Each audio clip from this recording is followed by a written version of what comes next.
Master stroke की शुरुआत करनी है उन तमाम खबरों से जो आपको किसी भी कीमत पर मिस नहीं करनी चाहिए। और जब मैं तमाम कह रही हूं तो इसमें आपका राज्य भी आ रहा है, आपका मुल्क भी आ रहा है, आसपास के तमाम देश आ रहे हैं, वो तमाम दुनिया के देश जिन पर नजर रहना बहुत जरूरी है। और इसीलिए शुरुआत मास्टर स्ट्रोक में आज की सबसे महत्वपूर्ण खबर से मैं करना चाह रही हूं। मास्टर स्ट्रोक में चाहे वो चीन की तरफ से कोविड की खबरें आ रही हो या फिर हिंदुस्तान में कामयाबी की ऊंची उड़ान भरती हुई हमारे देश की बेटी की बात हो, ये सारी खबरें आप तक पहुंचाना बहुत जरूरी है। बड़ी और अच्छी खबर है जो मैंने बताई आपको, हौसलों की तस्वीर वो आपको देखनी चाहिए। यूपी के मिर्जापुर की सानिया मिर्जा ने करिश्मा कर दिखाया है। नेशनल डिफेंस एकेडमी यानी एनडीए में सिलेक्ट हो चुकी सानिया मिर्जा देश की पहली मुस्लिम महिला पायलट बनने जा रही है।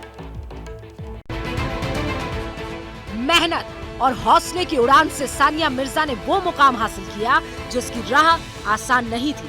यूपी के मिर्जापुर के छोटे से गांव जोसवर की इस बेटी का सिलेक्शन एनडीए में हुआ है। सानिया देश की पहली मुस्लिम महिला पायलट बनने जा रही है। सानिया को पायलट बनने का इंस्पिरेशन किससे मिला और कैसे हालातों से लड़कर वो इस मुकाम तक पहुंची, संपूर्ण संघर्ष की स्टोरी सुनिए सानिया की जुबानी। मैंने एनडीए 149 कोर्स के लिए इस एग्ज़ाम को क्लियर किया है और मैं फाइनली इसमें सेलेक्ट हो गई हूँ। 27 दिसंबर को मैं एनडीए ज्वाइनिंग करने जा रही हूँ। बहुत ही ज़्यादा दुख हुआ जब मैं इस चीज़ को जानी कि लड़कियाँ जो है 2015 से फाइटर स्ट्रीम में इन्वॉल्व नहीं की जाती थी, कमीशन नहीं होती थी। तो मुझे एक पैशन आया कि मुझे भी ऐसा ही कुछ करना है जो आज की गर्ल कम्युनिटी है उनको ज़्यादा से ज़्यादा इंस्पायर करे। सानिया के पिता शाहिद अली टीवी मैकेनिक है। एक साधारण परिवार में पैदा हुई सानिया गांव के सरकारी स्कूल से निकलकर जब कामयाबी के शिखर पर पहुंची तो पापा भावुक हो गए। आज पापा को अपनी बेटी पर नाज है। बच्चे के कामयाबी के लिए उसकी मेहनत को देखते हुए मुझे जितने भी हार्ड वर्क करने पड़े, काम करने पड़े, 16 घंटा 14 घंटा मैंने काम किया। और एज ए फाइटर पायलट जब हम देखते हैं तो हम देखते हैं कि 2 ही सीट है भारत में ऑल इंडिया, तो यूपी में भी उसका नाम है। मुझे खुशी है। हौसला जब ऊंची उड़ान भरने का हो तो मंजिल कितनी भी ऊंचाई पर क्यों ना हो, इसकी परवाह नहीं होती। सानिया की मां तबस्सुम मिर्जा तक को आज अपनी बेटी पर फख्र है क्योंकि परिवार के साथ बेटी मुल्क का नाम रोशन करने जा रही है। हम बता नहीं सकते कि हमें इतनी खुशी हो रही है कि हमारी बच्ची ने इस विलेज का और इस माँ का इतना बड़ा मान रखा, सम्मान रखा, जो हम कभी सोच भी नहीं सकते थे। घर के हालात चाहे जैसे रहे लेकिन ना सानिया का हौसला टूटा और ना ही परिवार का। हौसलों की उड़ान के बूते ही अब सानिया आसमान को फतह करेगी। सानिया मिर्जा ने जो मुकाम हासिल किया वो उन लोगों के लिए सबक है जो बेटियों को बोझ मानते हैं। यूपी की सानिया की ये कामयाबी की कहानी, संघर्ष की कहानी उन लोगों को जरूर देखनी चाहिए और सुननी चाहिए जो बेटों के नाम पर अब भी डर की दुकानदारी करते हैं, दहशत को औजार बनाकर बेचते हैं। मैं किसके बारे में बात कर रही हूं इस रिपोर्ट में आपको सब समझ आ जाएगा। जिस वक्त सानिया के लिए पूरा देश दुआ कर रहा था उसी दौरान आरजेडी के एक सीनियर लीडर का बयान भी सुर्खियों में था। 7 बार एमएलए रहे, बिहार विधानसभा में विपक्ष के नेता रहे, बिहार के कद्दावर नेता अब्दुल बारी सिद्दीकी ने ये कहा कि उन्हें हिंदुस्तान में डर लगता है, हिंदुस्तान में मुसलमान दहशत में जी रहा है। और बात यहीं पर खत्म नहीं हुई। बारी साहब ने ये भी फरमा दिया कि उन्होंने अपने बच्चों से कह दिया है कि चूंकि देश का माहौल ठीक नहीं है इसलिए वो बाहर ही सेटल हो जाएं। मेरा एक बेटा है और एक बेटी। बेटा अभी हार्वर्ड में पढ़ रहा है, बेटी लंदन स्कूल ऑफ इकोनॉमिक्स से पास आउट कर। तो हमने कहा अपने बेटा बेटी को कि नौकरी कर लो उधर ही, अगर सिटीजनशिप भी मिले तो ले लेना। अब इंडिया में माहौल नहीं रह गया, तुम लोग झेल पाओगे या नहीं झेल पाओगे। जब बयान पर बवाल बढ़ा तो फिर सिद्दीकी साहब कैमरे के सामने आए और फिर अपनी बातों को जस्टिफाई करने लगे। हमको तकलीफ नहीं है, हम अब कौन माँ बाप चाहेगा कि हमारा बेटा बेटी हमारे पास न रहे। मगर आजकल जो नौकरी की अपॉर्चुनिटी है, नौकरी करने के लिए जा रहा है कि नहीं जा रहा है विदेश लोग, नागरिकता ले रहा है कि नहीं ले रहा है लोग।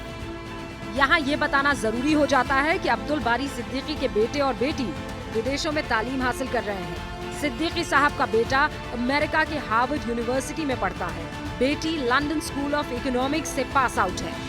हिंदुस्तान में तो तालीम के बूते एक मुस्लिम बेटी ने कामयाबी का शिखर छू लिया, लेकिन अफगानिस्तान में इस्लाम के ठेकेदारों की कट्टर सोच मुस्लिम बेटियों पर भारी पड़ रही है।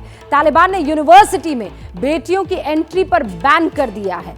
ईरान के बाद अफगानिस्तान में महिला क्रांति छिड़ चुकी है। वजह तालिबान सरकार का कट्टर फरमान है। दरअसल तालिबान सरकार ने यूनिवर्सिटीज में बेटियों की एंट्री बैन कर दी है, जिसकी मुखालिफत में सड़कों पर ये मुस्लिम बेटियां जो है वो प्रोटेस्ट कर रही हैं। तालिबान सरकार की इस कट्टर सोच के खिलाफ जगह जगह, मैं बता दूं आपको, बाकायदा आवाज उठाई जा रही है। इधर तालिबान के कट्टर फैसले की पूरी दुनिया में इस वक्त निंदा हो रही है, चाहे वो टर्की हो, चाहे वो सऊदी अरब हो, अमेरिका हो, ऑस्ट्रेलिया हो, कनाडा हो, फ्रांस हो, जर्मनी हो, जापान हो, ब्रिटेन हो, भारत समेत कई मुल्कों ने इस यूनिवर्सिटी में महिलाओं के एंट्री पर बैन करने वाले तालिबानी आदेश को लेकर कड़ी निंदा जताई है। कोई मुल्क ऐसा नहीं है जो पीछे छूट गया हो।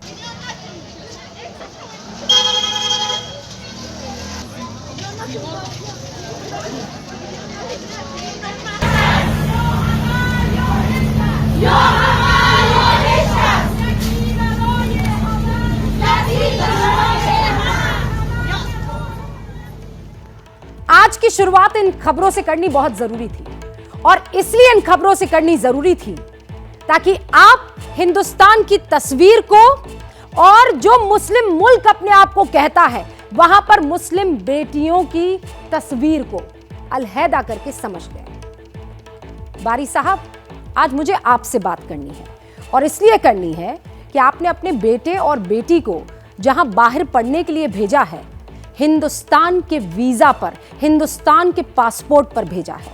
जब आपके बच्चे वहां जाते हैं तो अपने आप को मुस्लिम कहकर नहीं, इंडियन मुस्लिम कहकर संबोधित करते होंगे।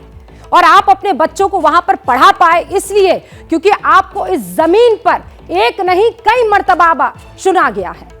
इसी जमीन से आपको पैसा मिला और तब जाकर आप अपने बेटे और अपनी बेटी को पढ़ा पाए हैं। इस जमीन का शुक्रिया अदा कीजिए। डर मत फैलाइए कि डर लगता है और इसलिए तुम नौकरी वहां कर लो। हिंदुस्तान में हर एक मुसलमान, आप जो ये कह पा रहे हैं इसीलिए कह पा रहे हैं क्योंकि आपको डर नहीं लगता है। हिंदुस्तान में हर एक मुसलमान उतना ही सुरक्षित है जितना बाकी किसी धर्म का बाशिंदा। हर एक हिंदुस्तानी यहां सुरक्षित है। कोरोना विस्फोट के बाद चीन में लोगों का सब्र जवाब देने लगा है। अलग अलग शहरों में एक बार फिर से विरोध प्रदर्शन शुरू हो गए हैं। लोग व्हाइट पेपर लेकर सड़कों पर निकल रहे हैं क्योंकि लोगों को लगने लगा है कि जिनपिंग सरकार ने कोरोना सिचुएशन को ठीक से हैंडल नहीं किया। लोगों को सड़कों पर मरने के लिए छोड़ दिया गया। जिनपिंग के साथ साथ कम्युनिस्ट सरकार वाले सिंगल पार्टी रूल के खात्मे को लेकर आवाज बुलंद होने लगी है। लोग अब जिनपिंग गद्दी छोड़ो के नारे लगा रहे हैं। लोग कह रहे हैं कि उन्हें आजीवन राज करने वाले एम्परर्स नहीं चाहिए। असल में अक्टूबर में जिनपिंग ने तीसरी बार सत्ता संभाली। वो चाहते हैं कि चीन की गद्दी पर मरते दम तक राज करें, लेकिन कोविड पॉलिसी के चलते उनके इस सपने को डेंट लगने लगा है।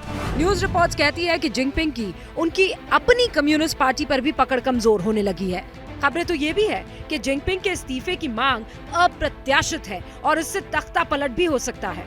रिपोर्ट्स में दावा किया गया है कि कोविड सिचुएशन के चलते जिनपिंग विरोधियों को नई धार और रफ्तार मिल गई है। हालांकि बीजिंग से लेकर दूसरे शहरों में हल्ला बोल शुरू हो चुका है। बीजिंग की सिंघवा यूनिवर्सिटी के बाहर नारे गूंजे। ग्वांगजू में लोगों ने जिनपिंग कुर्सी छोड़ो के नारे लगाए।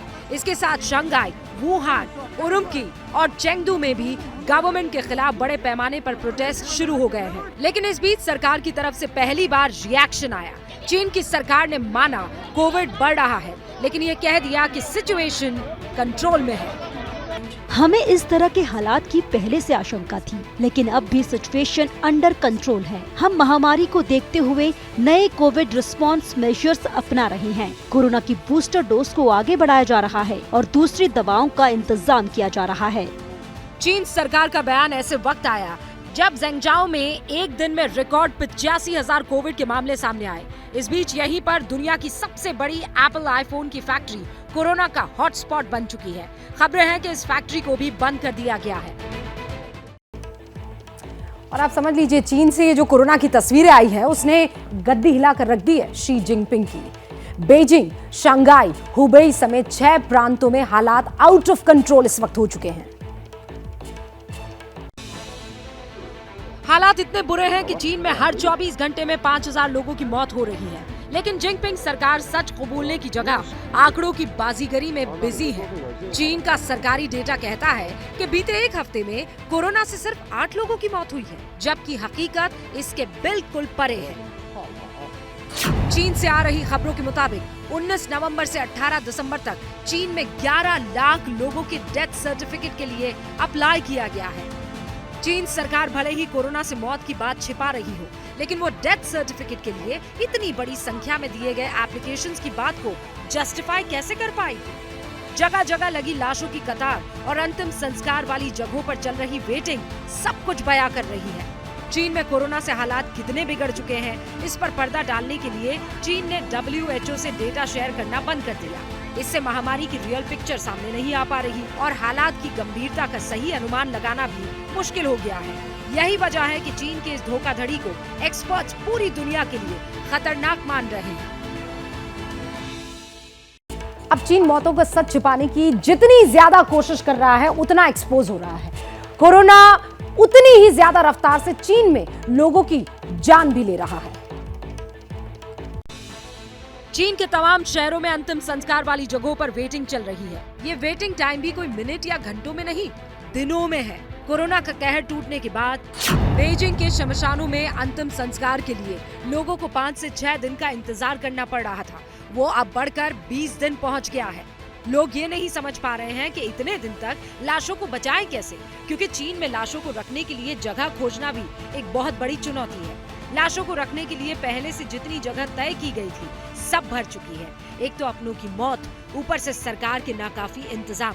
इससे लोग इस कदर भड़क गए हैं कि चीन की सरकार भी सख्ते में है। लिहाजा लोगों के गुस्से को देखते हुए चीन सरकार अब बीजिंग में 60, शंघाई में 60 और चेंगडू में 40 नए क्रिमेशन ग्राउंड्स तैयार करवा रही है। खास बात यह है कि जिनपिंग की सरकार ने ये क्रिमेशन ग्राउंड्स तैयार करने का ठेका भी चीन की उसी सरकारी कंपनी को दिया है जिसने इससे पहले चीन में मूवेबल क्वारंटीन कैंप्स तैयार किए थे। लेकिन सवाल ये है कि चीन में जिस तेजी से डेथ रेट बढ़ने की प्रेडिक्शन सामने आ रहे हैं, उसमें जिनपिंग सरकार का ये इंतजाम कारगर कितना होगा, ये कहना मुश्किल है। वायरस अटैक से चीन की सांसें उखड़ने लगी है। मौत और इन्फेक्टेड लोगों का जो आंकड़ा है वो लगातार बढ़ता चला जा रहा है। मौतों की इस सुनामी को रोकने के लिए अगले 2 दिन में president Xi Jinping review meeting करेंगे। वायरस पर दुनिया को गुमराह करने वाले चीन की हैकड़ी टूटने लगी है। कोरोना का अटैक चीन के कई शहरों में गदर मचा चुका है। इसकी बौखलाहट बीजिंग में भी है। मौत की सुनामी का ट्रेलर देखकर प्रेसिडेंट शी जिनपिंग के भी होश फाख्ता है। अगले 2 दिनों में जिनपिंग वायरस पर रिव्यू मीटिंग करेंगे। मीटिंग बीजिंग में होगी, जहां मौत के जबड़े में फंसे चीन को बचाने का रोड मैप रेडी किया जाएगा। आखिर चीन की ये चुप्पी क्यों टूटी, इसकी वजह और हैरान करने वाली है। इसका जिक्र लंदन से रिलीज हुई रिपोर्ट में तफसील से है। लंदन की एनालिटिक्स फर्म की रिपोर्ट बताती है कि चीन के Beijing, Sichuan, Anhui, Hubei, Shanghai और हुनान जैसे शहरों में कोरोना कहर बरपा रहा है। लगातार बिगड़ते हालातों के बीच जिनपिंग 24 या 25 दिसंबर को पहली बार कोविड पर समीक्षा बैठक कर सकते हैं। इस बैठक में क्रिसमस और न्यू ईयर पर भीड़ पर काबू पाने के लिए रणनीति तैयार की जा सकती है। साथ ही क्रिसमस और न्यू ईयर के लिए जिनपिंग सरकार की ओर से विशेष गाइडलाइन भी जारी की जा सकती है। ऐसी रिपोर्ट्स आ रही है कि प्रेसिडेंट शी जिनपिंग बैठक के बाद चीन में संपूर्ण लॉकडाउन का ऐलान कर सकते हैं। एक्सपर्ट्स ने अकेले बीजिंग में ही संक्रमण दर 50 से 70% के करीब पहुंचने की आशंका जताई है, जबकि शंघाई में अगले हफ्ते तक 2.5 करोड़ लोगों के कोरोना पॉजिटिव होने की आशंका है। खतरा इसलिए और बढ़ चुका है क्योंकि चीन के 6 शहरों में कोरोना रिकॉर्ड तोड़ने लगा है। देखिए, चीन चाह कर भी कोरोना पर पर्दा डाल नहीं पा रहा है। पूरी कोशिश कर रहा है लेकिन ऐसा हो नहीं पा रहा है। वायरस विस्फोट से घबराया चीन अब बॉर्डर सील करने में जुट गया है। म्यांमार बॉर्डर से सटे रुइली सिटी में चीन ने लोगों पर नजर रखने के लिए कैमरास और अलार्म लगा दिए हैं। कोरोना से चीन किस कदर कांप उठा है, म्यांमार बॉर्डर से आई ये चौंकाने वाली तस्वीरें उसी का सॉलिड सबूत है। भयंकर वायरस विस्फोट से खौफजदा चीनी मुल्क छोड़कर भाग सकते हैं। पलायन को रोकने के लिए जिनपिंग सरकार सख्ती दिखाने लगी है। चीन की इसी बौखलाहट की पोल @सोंगपिंग गैंग नाम के एक ट्विटर हैंडल के जरिए हुई। ट्विटर हैंडल से एक वीडियो शेयर किया गया। इसमें पीएलए के सैनिक चीन और म्यांमार के बीच बॉर्डर के करीब लोगों को आने से रोकने के लिए बैरिकेड्स लगाते हुए दिख रहे हैं। पैंडेमिक सिचुएशन को कंट्रोल करने के लिए चीन ने बॉर्डर तक सील करना शुरू कर दिए हैं। यूनान प्रोविंस में म्यांमार बॉर्डर से सटे रुइली सिटी में बॉर्डर पार करने वालों पर नजर रखने के लिए कैमरास और अलार्म लगा दिए गए हैं। इसके अलावा मोशन सेंसर और इलेक्ट्रिक फेंसिंग भी लगा दी गई है। चीन कोरोना से इस कदर खौफ में है कि म्यांमार बॉर्डर के लिए नई पॉलिसीज तक बनाई गई है। रूट मैनेजमेंट पर नए नियम तक बना दिए गए हैं। रुइली म्युनिसिपल कॉर्पोरेशन इसके लिए बाकायदा नोटिस जारी कर चुकी है। नोटिस में सख्त हिदायत दी गई है कि क्रॉस बॉर्डर पर आवाजाही को रद्द कर दिया गया है। साथ में सीमा पार परिवहन में लगे ड्राइवर्स को कानूनी और वैध दस्तावेज रखने की जरूरत पर जोर भी दिया गया है। चीन इसीलिए भी एक्शन में है क्योंकि वायरस का न्यू वेरिएंट चीन के शहर दर शहर तेजी से स्प्रेड हो रहा है। ऐसे में बॉर्डर सील कर चीन वायरस की बेकाबू रफ्तार को कंट्रोल करने में जुटा है। तो कुल मिलाकर चीन कोरोना पर पूरी तरीके से एक्सपोज हो चुका है। ये आप समझ गए होंगे। कोविड वायरस जो है वो मैन मेड था और इसे चीन ने ही बनाया था। वुहान लैब के साइंटिस्ट एंड्रू हफ ने अपनी book the truth about Wuhan में चीन की साजिश का पर्दाफाश कर दिया है। कोरोना मैन मेड वायरस था। वुहान लैब में काम कर चुके अमेरिकी साइंटिस्ट एंड्रू हफ ने यह दावा करके दुनिया को चौंका दिया है। हफ ने अपनी book the truth about Wuhan में चीन की साजिशों की कलई खोलकर रख दी है। अमेरिकी साइंटिस्ट की माने तो कोरोना वायरस 2 साल पहले WIB यानी वुहान इंस्टीट्यूट ऑफ वायरोलॉजी से लीक हुआ था। चीन ने गेन ऑफ फंक्शन टेस्ट में लापरवाही बरती, जिसकी वजह से वुहान लैब में वायरस का रिसाव हुआ। अमेरिकी साइंटिस्ट एंड्रू हफ की लिखी किताब द ट्रूथ अबाउट वुहान के कुछ अंश ब्रिटेन के टैबलॉइड द सन ने भी छापे हैं। एंड्रू हफ ने अपनी बुक में और भी चौंकाने वाले दावे किए हैं। हफ ने दुनिया को किताब के जरिए ये भी बताया कि वुहान लैब कोविड की जन्मस्थली है, लेकिन चीन इस सच पर 2019 से ही पर्दा डालता आया है। वुहान इंस्टीट्यूट ऑफ वायरोलॉजी को भी जिनपिंग सरकार ही फंड करती है। एंड्रू हफ से पहले भी महामारी की इस लैब पर कई खुलासे हो चुके हैं। दिसंबर 2019 में ट्रेनी महिला साइंटिस्ट की गलती से कोरोना विस्फोट हुआ था। अमेरिका, ब्रिटेन समेत कई मुल्कों ने चीन की इस साजिश को बेनकाब किया था। तब दावा किया गया था कि वुहान लैब के कर्मचारियों ने माना था कि वुहान लैब में ही कोविड वायरस बना था, लेकिन चीनी सरकार के दबाव में वुहान लैब के कर्मचारी अपने दावों से पलट गए थे। अब वुहान लैब में रिसर्च कर चुके अमेरिकी साइंटिस्ट एंड्रू हफ ने चीन को पूरी दुनिया के सामने बेनकाब कर दिया है।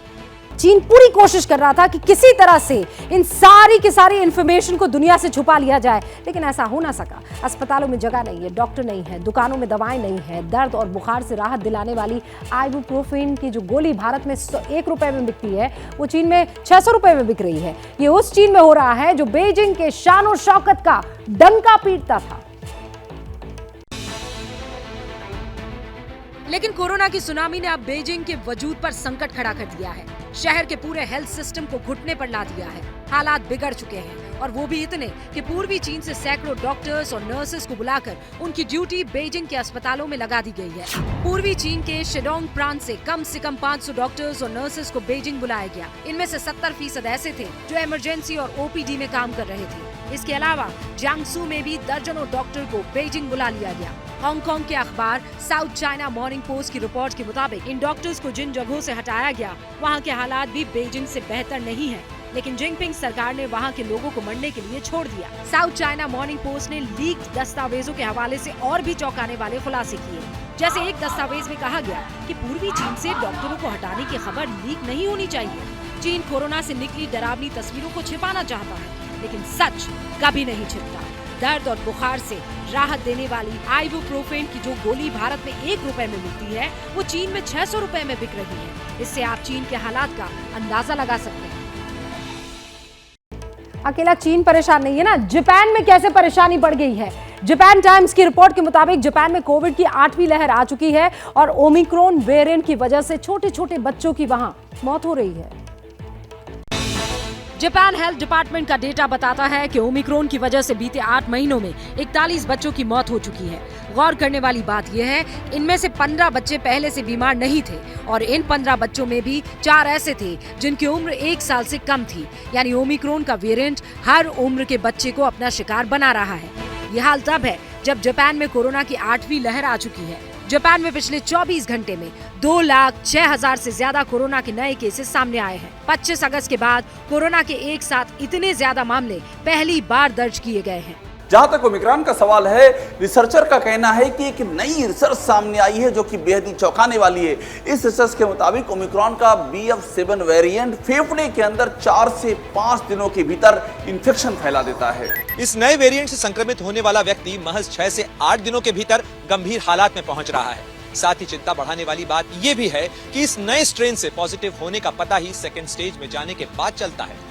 हालांकि चीन जापान के हालात देखकर एक्सपर्ट्स ये कह रहे हैं कि दुनिया एक बार फिर 2020 वाले दौर में पहुंच सकती है, क्योंकि चीन में कोरोना से हालात बिगड़ने के बावजूद जिनपिंग सरकार ने एयर ट्रैवल पर कोई गाइडलाइंस जारी नहीं की है। कोई पाबंदी न होने से चीन के कोविड पॉजिटिव लोग जापान, ताइवान, थाईलैंड, यूरोप के कई देश और अमेरिका या तो पहुंच चुके हैं या फिर पहुंच रहे हैं। एयर ट्रैवल को लेकर फिलहाल WHO ने कोई गाइडलाइन जारी नहीं की है, बल्कि WHO इस बार लोगों से अपील कर रहा है कि वो ट्रैवल करने से बचें। 2019 में कोरोना की शुरुआत में भी यही हुआ था। लोग चीन से दूसरे देशों में गए और वहां लोगों से मिलने लगे। यही ट्रेंड रिपीट होने लगा है।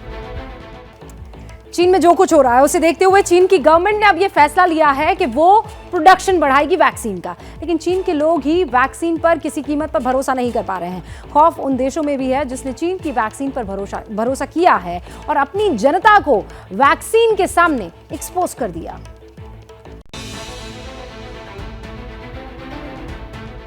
इसलिए पाकिस्तान जैसे देशों में सबसे ज्यादा टेंशन है। पाकिस्तान ने चीन की वैक्सीन को दोनों हाथों से लिया था, लेकिन अब पाकिस्तान में चीन के कोरोना वाली तस्वीर वायरल होने लगी तो खौफ का मीटर हाई हो गया। मगर यहाँ ये भी जानना जरूरी है कि चीन ने सिर्फ पाकिस्तान नहीं बल्कि कई मुल्कों को अपनी बेअसर वैक्सीन की खेप भेजी। रिपोर्ट्स कहती है कि चीन ने फिलीपींस, जिम्बाब्वे समेत दुनिया के 40 अलग अलग देशों में 32 करोड़ 80 लाख टीके भेजे हैं। इसी महीने कंबोडिया को चीन की तरफ से 3 लाख वैक्सीन डोज भेजी गई। दावा हुआ कि चीन की कोरोना वैक 51%, जबकि सिनोफार्म वैक्सीन 79% असरदार है। लेकिन चीन की वैक्सीन पर अलग अलग रिसर्च उसकी एफिकेसी को एक्सपोज कर चुकी है और सभी में एक बात कॉमन है, बुजुर्गों पर चीन की दोनों वैक्सीन कारगर नहीं है। हांगकांग में हुई स्टडी कहती है चीन की दोनों कोविड वैक्सीन ओमिक्रॉन के खिलाफ असरदार नहीं है। नेचर मैगजीन की रिसर्च कहती है कि चाइनीज वैक्सीन की दोनों डोज के बाद जो इम्यूनिटी बनती है वो जल्द ही कम हो जाती है। इन रिजल्ट के बाद चीन के सोशल मीडिया में ऑनलाइन सर्वे भी हुआ, जिसके रिजल्ट भी शेयर किए गए। इसके मुताबिक चीन में दिसंबर महीने के दौरान 18 से 35 साल के 73% लोग कोविड पॉजिटिव हैं। इसी तरह 36 से 50 साल के 70% लोग और 51 से 70 साल के 86% लोग कोरोना संक्रमित हैं। चीन को मालूम था कि उसकी वैक्सीन की पोल खुलने वाली है, इसीलिए उसने कुछ दिन पहले ही फाइजर की एंटी कोरोना टैबलेट को बेचने की मंजूरी दी। पैक्सलोविड नाम की टैबलेट बाजार में आने के कुछ घंटों के अंदर ही आउट ऑफ स्टॉक हो गई। हमने अपने इतिहास से, कोविड के इतिहास से सबक ले लिया है और इसीलिए हम लगातार आगे बढ़ते चले जा रहे हैं। ये देखिए, जिन लोगों को सुई से डर लगता है ना, उनके लिए एक अच्छी खबर आ गई। दुनिया भर में बढ़ते कोरोना के बीच केंद्र सरकार ने देश में पहली नेजल वैक्सीन को मंजूरी दे दी है। ये सिंगल डोज वैक्सीन है। इसके साइड इफेक्ट्स भी इंट्रामस्कुलर वैक्सीन के मुकाबले बहुत कम है। BBV154 नाम की नेजल वैक्सीन को drugs controller general of India यानी DCGI ने इमरजेंसी यूज की मंजूरी दे दी है। ये इंट्रा नेजल कोविड वैक्सीन है जिसकी खुराक नाक के जरिए स्प्रे करके दी जाती है। मतलब वैक्सीन लेने वाले की बाह में सुई चुभाने की जरूरत नहीं होगी। इसकी खुराक शुरुआत में सिर्फ प्राइवेट अस्पतालों में ही मिलेगी। इसके इस्तेमाल के लिए कुछ गाइडलाइंस भी तय कर दी गई है। जैसे ये वैक्सीन अभी सिर्फ बूस्टर डोज के तौर पर दी जाएगी, मतलब इसकी खुराक कोरोना वैक्सीन के 2 टीके लगवा चुके लोगों को ही मिलेगी। इसके अलावा इसकी खुराक 18 साल से ज्यादा उम्र के बच्चों को ही दी जाएगी। ये नेजल वैक्सीन हैदराबाद की कंपनी बायोटेक ने Washington university school of medicine के साथ मिलकर तैयार की है। इसके इमरजेंसी यूज की मंजूरी देने से पहले 4000 वॉलंटियर्स पर ट्रायल किया गया था। इनमें से किसी पर कोई साइड इफेक्ट नजर नहीं आया। कोरोना समेत ज्यादातर वायरस म्यूकोसा के जरिए शरीर में प्रवेश करते हैं। ये म्यूकोसा नाक, फेफड़ों, डाइजेस्टिव सिस्टम में पाया जाता है। नेजल वैक्सीन सीधे म्यूकोसा में ही इम्यून रिस्पॉन्स पैदा करती है और कोरोना के इन्फेक्शन के साथ साथ ट्रांसमिशन को भी ब्लॉक करती है। इसीलिए इसे सुई के जरिए दिए जाने वाले इंट्रामस्कुलर वैक्सीन के मुकाबले ज्यादा इफेक्टिव माना जा रहा है। वैसे टेस्ट तो एक और होना है। 2024 के चुनाव के लिए ऑपोजिशन लीडर्स लगातार ताकत दिखा रहे हैं। राहुल भारत जोड़ो यात्रा पर निकले हैं। अखिलेश यादव गुजरात मॉडल पर मैनपुरी मॉडल हावी होने की अब बात कर रहे हैं। अखिलेश आज इटावा पहुंचे थे। किसान दिवस पर चाचा शिवपाल के विधानसभा इलाके जसवंत नगर में थे। धन्यवाद सम्मेलन में पार्टी कार्यकर्ताओं को एड्रेस कर रहे थे। तभी लोकसभा चुनाव और फिर यूपी चुनाव में मैनपुरी मॉडल का ऐलान कर दिया। अखिलेश ने कह दिया, चाचा साथ आ गए हैं, अब सब चुनाव जीतेंगे। भारतीय जनता पार्टी को हमने काम दे दिया है कि वो मैनपुरी मॉडल को पढ़ें। मैनपुरी मॉडल में मैनपुरी के लोगों ने गुजरात मॉडल फेल किया। मुझे उम्मीद है कि जिस तरीके से जमीन पर कार्यकर्ता नेताओं ने मैनपुरी में काम किया, यही काम और विधानसभा लोकसभा में होगा तो परिणाम आपको देखने वाले मिलेंगे। अखिलेश ने सीएम योगी पर भी अटैक किया। मैनपुरी बाई इलेक्शन में बीजेपी की हार का मुद्दा उठाया, लेकिन बयान का तुरंत काउंटर भी आया। अखिलेश को जवाब केशव प्रसाद मौर्य ने दिया। श्री अखिलेश यादव जी अध्यक्ष का पद अपने पिता श्री मुलायम सिंह यादव जी से लिए थे और चाचा को दे करके वो अपने जो लोग उनको कहते हैं कि वो पिताजी से अध्यक्ष की कुर्सी छीने हैं, चाचा जी को दे करके वह उस आरोप से बरी होना चाहते कि अगर चुनावी चाचा होंगे तो ठगे जाएंगे, अगर चाचा मानेंगे तो कुछ देंगे। मतलब साफ है, अखिलेश चाचा के दम पर चुनाव की टोन को सेट कर रहे हैं। बीजेपी भी शिवपाल पर लगातार डोरे डाल रही है। उधर डेवलपमेंट का प्लान हो या पॉपुलैरिटी का मामला, यूपी के मुख्यमंत्री योगी आदित्यनाथ बिल्कुल पीएम मोदी के नक्शे कदम पर चलते हुए दिखाई दे रहे हैं। योगी भी पीएम मोदी की तरह निवेश के जरिए राज्य को विकास की राह पर बढ़ाने की कोशिश कर रहे हैं।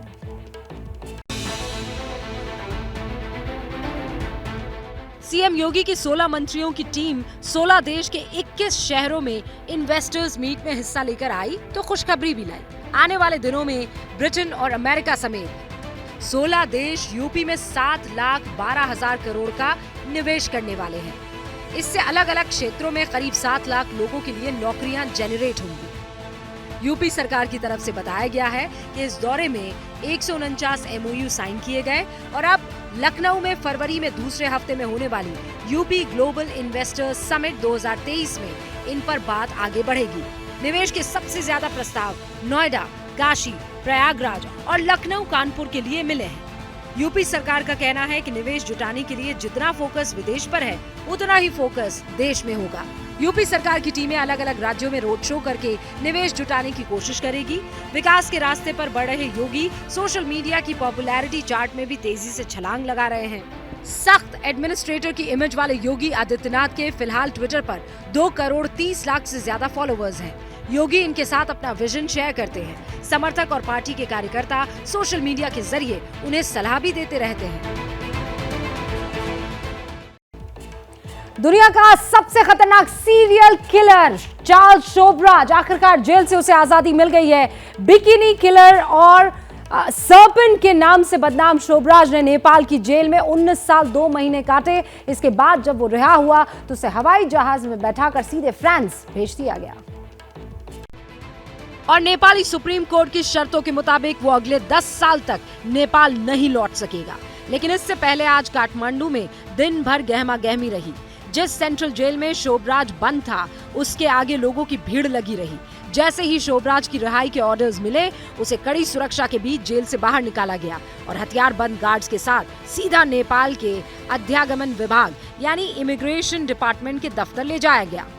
वहां कानूनी प्रक्रियाएं पूरी करने के बाद उसे नेपाल से फ्रांस रवाना कर दिया गया।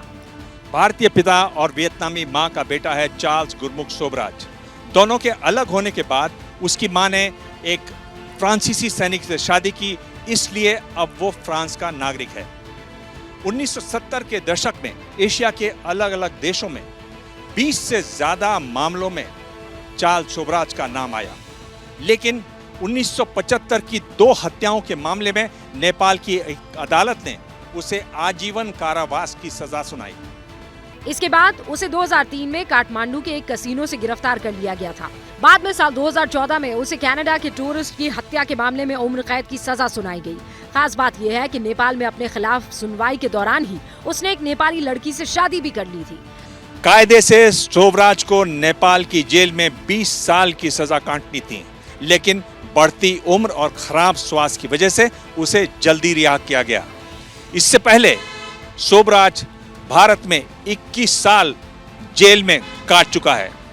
भारत से रिहाई के बाद उसे फ्रांस ले जाया गया, जहां से 2003 में जब वो नेपाल आया तो उसे गिरफ्तार कर आजीवन कारावास की सजा सुनाई गई। वैसे राजस्थान से कोटा से एक बुरी खबर आई है। नीट की तैयारी कर रहे एक स्टूडेंट ने आत्महत्या कर ली है। इसी महीने अब तक 8 स्टूडेंट सुसाइड कर चुके हैं। 17 साल का अनिकेत यूपी के बरेली का रहने वाला था।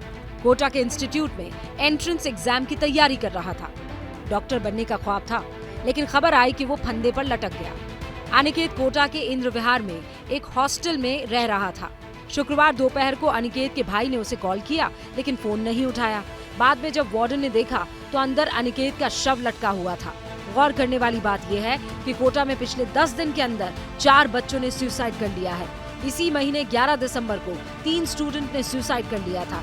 इनमें से 2 स्टूडेंट तो कोटा के तलवंडी इलाके में एक ही हॉस्टल के थे, जबकि तीसरा स्टूडेंट कुन्हाड़ी इलाके में रहता था। सुसाइड करने वाले 2 स्टूडेंट नीट की, जबकि एक स्टूडेंट आईआईटी की प्रिपरेशन कर रहा था।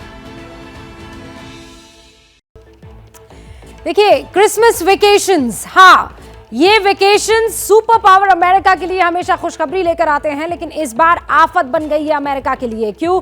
क्योंकि आर्कटिक ब्लास्ट से अमेरिका जमने के कगार पर है। करीब 60% अमेरिकी बर्फीले तूफान की मार इस वक्त झेल रहे हैं। कई शहर बर्फ के पहाड़ में इस वक्त तब्दील हो चुके हैं।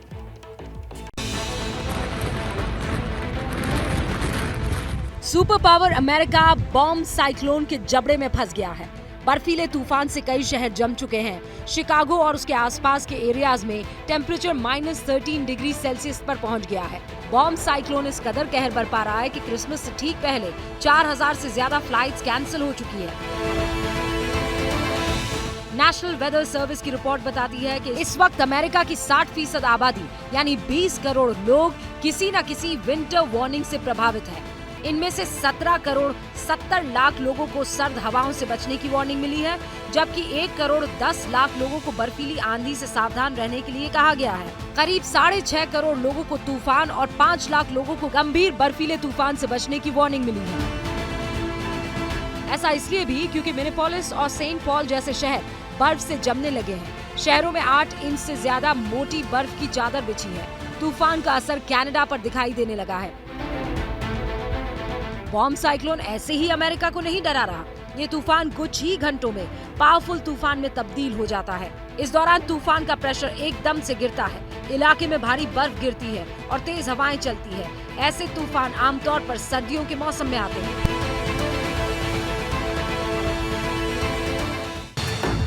मुंबई में सामने आए कोरोना के 7 नए मरीज, ऑक्सीजन सपोर्ट पर हैं 2 मरीज। एक्टिव केस की संख्या हुई 37। 27 दिसंबर को पूरे देश में कोरोना को लेकर होगा मॉक ड्रिल। मरीज अचानक बढ़े तो कैसे हैंडल करेंगे, इसकी समीक्षा की जाएगी। कोरोना के चलते 27 दिसंबर को गोवा में भी होगा mock drill. Goa CM Pramod Sawant ने अधिकारियों को निर्देश दिए। स्वास्थ्य मंत्रालय ने विदेश से आने वाले नागरिकों के लिए गाइडलाइंस जारी कर दी है। वैक्सीनेशन सर्टिफिकेट होगा जरूरी। लक्षण होने पर आइसोलेशन में रखा जाएगा। महासंकट के बीच आज फिर हुई केंद्रीय स्वास्थ्य मंत्रालय की बैठक। केंद्रीय स्वास्थ्य सचिव राजेश भूषण ने राज्यों को लिखी चिट्ठी। कोरोना से लड़ने के लिए सरकार तैयार है, जल्द शुरू होगी मॉक ड्रिल। कोरोना खतरे के बीच भारतीय सेना ने जारी की गाइडलाइंस। पब्लिक प्लेस पर सैनिकों को मास्क और सोशल डिस्टेंसिंग का पालन करना होगा। कोरोना पर अलर्ट में है सरकार। मुंबई के सिद्धिविनायक और मुंबा देवी मंदिर में कर्मचारियों की टेस्टिंग। श्रद्धालुओं के लिए भी नए नियम जारी। कोरोना से निपटने के लिए पटना एयरपोर्ट पर तैयारियां। यात्रियों की कोरोना जांच के निर्देश दिए गए। सीएम योगी की कोविड पर बैठक के बाद एक्शन में प्रशासन। यूपी के सभी अस्पतालों में मास्क अनिवार्य हुए। कोरोना को लेकर कानपुर शहर भी अलर्ट। कानपुर रेलवे स्टेशन पर सीएमओ ने रैंडम चेकिंग के आदेश दे दिए हैं। कर्नाटक सरकार भी चौकन्नी हुई। बेंगलुरु एयरपोर्ट पर तैयारियां की गई। यात्रियों की कोविड जांच के आदेश दे दिए गए हैं। पीएम के बगैर मास्क एक शादी समारोह में दिखने पर कांग्रेस का हमला। कहा सुबह संसद में मास्क लगाते हैं, शाम को शादी में कोरोना गायब हो जाता है। आम आदमी पार्टी सांसद संजय सिंह ने पीएम मोदी का वीडियो ट्वीट कर कसा तंज। लिखा संसद में मास्क, शादी में बगैर मास्क। शेयर बाजार में दिखने लगा कोरोना का असर। निफ्टी और सेंसेक्स में आज फिर गिरावट दर्ज हुई है। रक्षा मंत्री राजनाथ सिंह की अध्यक्षता में हुई बैठक में 24 प्रस्तावों पर लगी मुहर। आत्मनिर्भर भारत अभियान के तहत देश में ही की जाएगी 82,000 करोड़ की खरीद।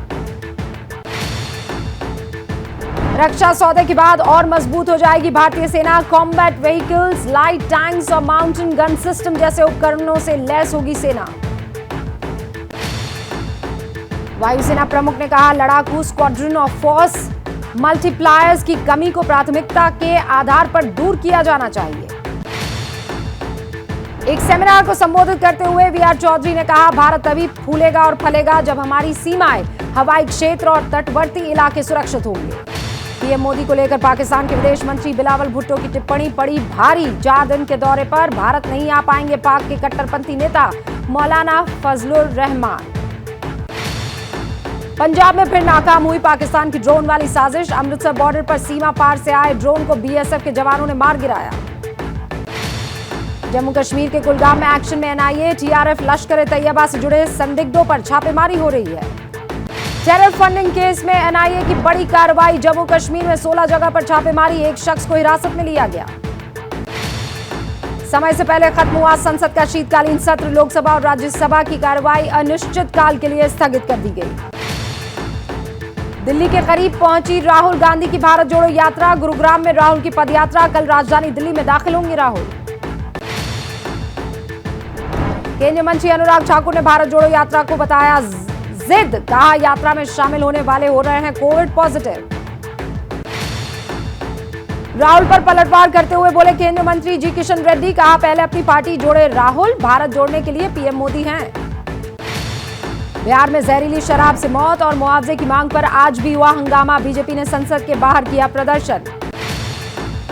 आरजेडी नेता अब्दुल बारी सिद्दीकी ने बयान दिया और अब सफाई भी। कहा कार्यक्रम में दिया था बयान का राजनीतिक दुरुपयोग हुआ। अब्दुल बारी सिद्दीकी के बयान पर सियासी बवाल। बीजेपी ने माहौल खराब करने का लगाया आरोप। कहा वोट बैंक के लिए देते हैं बयान।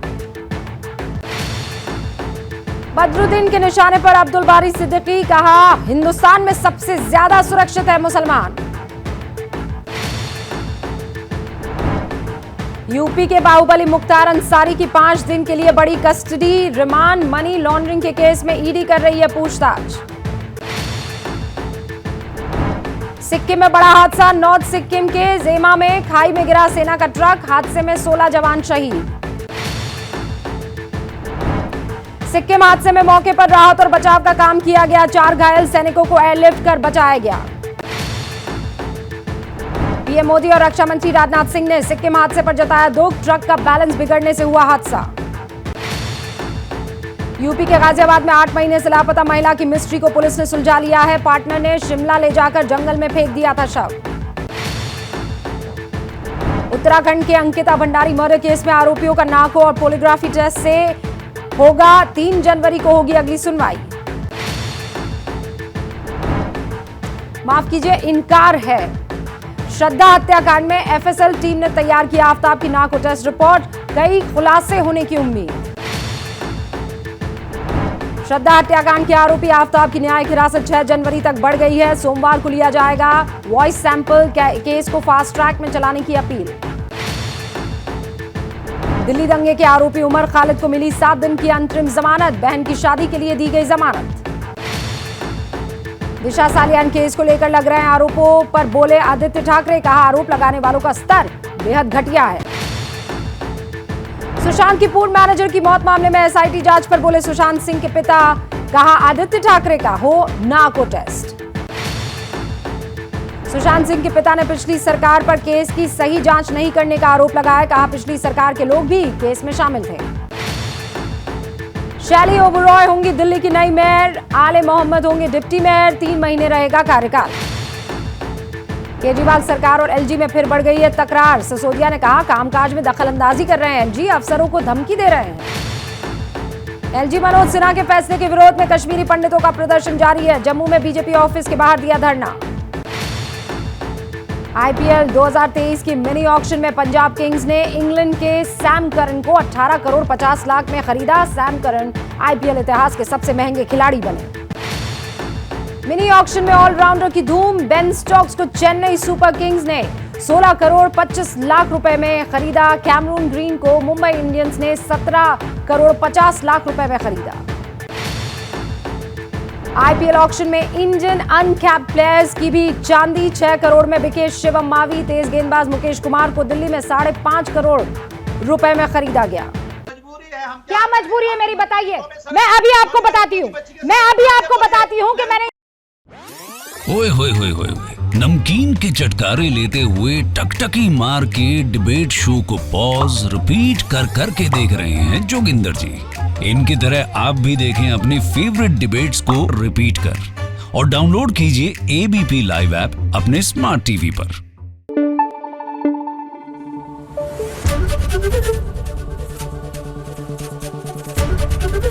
एबीपी न्यूज आपको रखे आगे।